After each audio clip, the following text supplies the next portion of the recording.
Baik, sebelumnya perkenalkan nama saya Dinda Ferdiana Lestari, selaku apoteker di Apotek Sehat Farma. Di sini saya akan membantu menjelaskan tentang obat-obatan yang telah diresepkan oleh dokter kepada Bapak Wahyu. Ini nama pasiennya benar dengan Tuan Wahyu, alamatnya Jalan Mangga Manis, RT 1 RW 2, usianya 40 tahun ya? Benar Mbak, beliau adalah bapak kandung saya sendiri. Oh ya, baik. Tuan Wahyu ini sebelumnya sudah melakukan pemeriksaan ke dokter ya Mbak ya? Sudah. Oh ya. Lalu bisa bantu saya jelaskan kembali tentang apa saja yang dijelaskan oleh dokter mengenai pengobatan untuk Bapak Wahyu? Kemarin bapak sudah pergi ke dokter dan dokter mendiagnosis bahwa bapak mengalami gagal ginjal stadium 5, kemudian ada anemia dan hipertensi dengan tensi 170 per 90 dan HB-nya rendah berkisar 8. Kemudian bapak juga mengeluhkan bahwa dia nggak bisa, susah berdiri, kemudian nafsu makannya berkurang dan badannya lemas. Oh ya. Lalu apakah dokter juga sudah menjelaskan mengenai penggunaan obat-obatan tersebut? Untuk penggunaan obat, dokter sudah menjelaskan untuk masing-masing obatnya amlodipin, furosemid, osteokal, dan sohobion itu diminum 1 kali sehari. Oh ya, betul Mbak. Lalu apakah Mbak juga dijelaskan mengenai kegunaan dari masing-masing obat tersebut? Untuk kegunaan obatnya juga sudah dijelaskan. Saya namun hanya hafal 1 obat doang Mbak, yaitu amlodipin. Itu untuk hipertensinya, selebihnya saya lupa. Oh ya, baik Mbak. Di sini saya akan bantu menjelaskan kembali mengenai masing-masing fungsi obatnya tersebut ya. Jadi gini, yang paling atas ini ada amlodipin. Kan kemarin hasil tensinya Bapak tinggi. Jadi dokter itu meresepkan amlodipin untuk menurunkan tensinya Bapak. Nah, terus di sini juga ada furosemid. Furosemid ini digunakan untuk terapi gagal ginjal dan bisa juga digunakan sebagai antihipertensinya. Dokter juga meresepkan osteokal untuk mencukupi kebutuhan kalsiumnya. Lalu di sini juga ada sohobion. Sohobion itu fungsinya untuk mencukupi kebutuhan vitamin B12-nya Bapak. Soalnya tadi kan Bapak ada keluhan lemas, terus sulit berdiri, terus juga nggak nafsu makan. Nah, itu tuh merupakan salah satu keluhan-keluhan yang dialami pasien yang mengalami kekurangan vitamin B12. Nah, kira-kira apakah dokter juga sudah menjelaskan mengenai efek samping dari masing-masing obat tersebut? Untuk efek samping, dokter juga sudah menjelaskan bahwa efek sampingnya itu mengantuk, perut kembung, dan nantinya akan sering buang air kecil. Oh iya, benar sekali Mbak. Nah, di sini saya bantu menjelaskan secara lebih spesifiknya ya.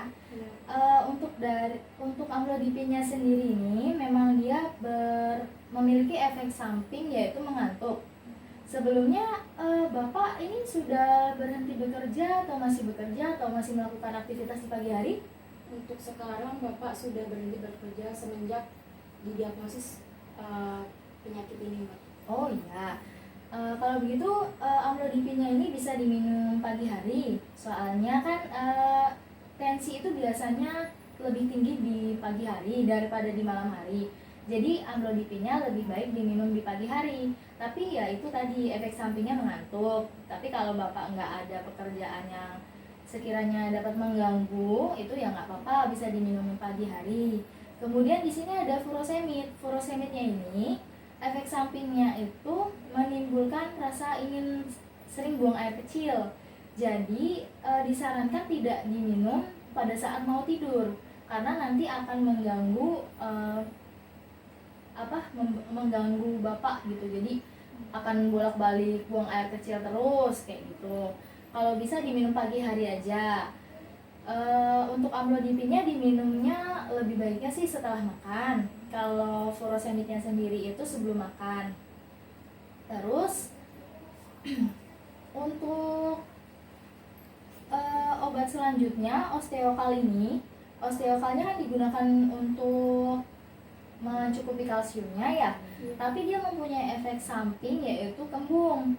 Jadi ini bisa digunakan ketika pada saat makan atau bersamaan dengan makanan. Jadi dia diminumnya kayak gitu. Diminumnya juga 1 kali sehari, bisa diminum pagi. Terus juga sohobionnya ini kan sebagai vitamin ya Mbak ya. Jadi penyerapan vitamin itu bagusnya sih diminumnya pagi.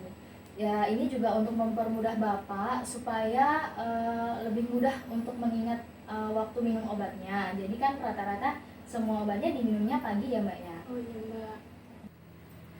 Oh iya Mbak, ini kan obatnya ada banyak ya.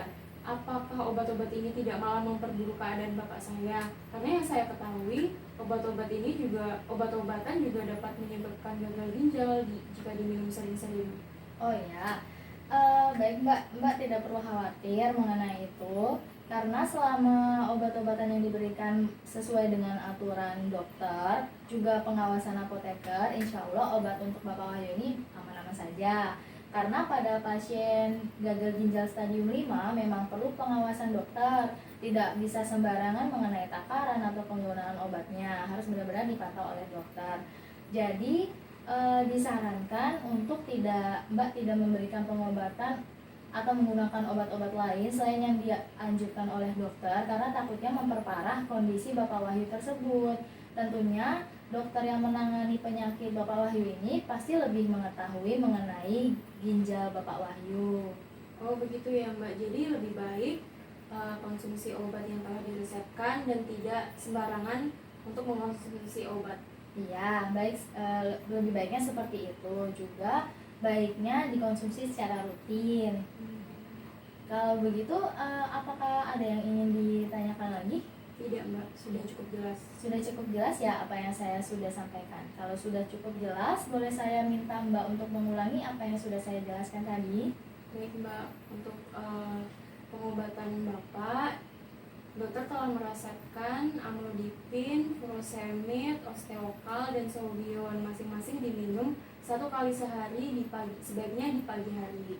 Untuk amlodipin sebaiknya diminum setelah makan, kemudian furosemid sebelum makan, osteokal saat makan, dan sobion sesudah makan. Untuk efek sampingnya amlodipin itu mengantuk, kemudian furosemid itu sering buang air kecil, osteokal perut kembung. Ya, baik, saya kira Mbak sudah mengerti ya apa saja yang sudah saya jelaskan tadi. Saya harap Mbak juga dapat membantu untuk mengawasi dan mengingatkan waktu minum obatnya Bapak Wahyu. Oh ya Mbak, gimana kalau Bapak saya lupa konsumsi obatnya ya? Karena saya sering berkegiatan di luar rumah seperti sekolah dan kegiatan lain-lain. Oh ya, baik Mbak, kalau misalkan hanya beberapa jam aja sih nggak masalah. Jadi misalkan harusnya minumnya pagi, tapi Bapaknya baru ingat sekitar siang atau sore, itu langsung segera diminum aja obatnya. Tapi kalau tertinggal 1 hari, baru keinget besoknya, berarti kan kemarinnya lupa minum. Nah itu diminumnya tetap sesuai anjuran dokter aja, 1 kali 1 tablet, dan tidak dianjurkan untuk double dosis. Begitu. Nah, Baik Mbak. Ya, nah nanti saya akan buatkan kartu obat ya untuk Bapak Wahyu. Ini kartu obatnya bisa dibawa kemana-mana, juga bisa ditempel di tempat yang strategis supaya Mbak nggak kesulitan untuk membantu mengingatkan Bapak Wahyu dalam mengingatkan waktu minum obatnya. Ini sudah. Kira-kira ada yang ingin ditanyakan lagi? Belum sih Mbak, ini sudah cukup jelas. Ya sudah. Kalau begitu, ini saya akan berikan juga kartu nama saya. Lihat.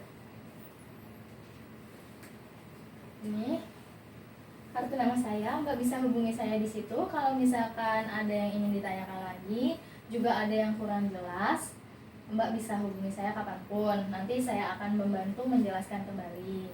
Baik Mbak. Nah, untuk kartu obat beserta obatnya Mbak bisa ambil di kasir sekaligus melakukan pembayaran. Terima kasih atas waktunya. Saya harap kondisi Bapak Wahyu akan segera membaik.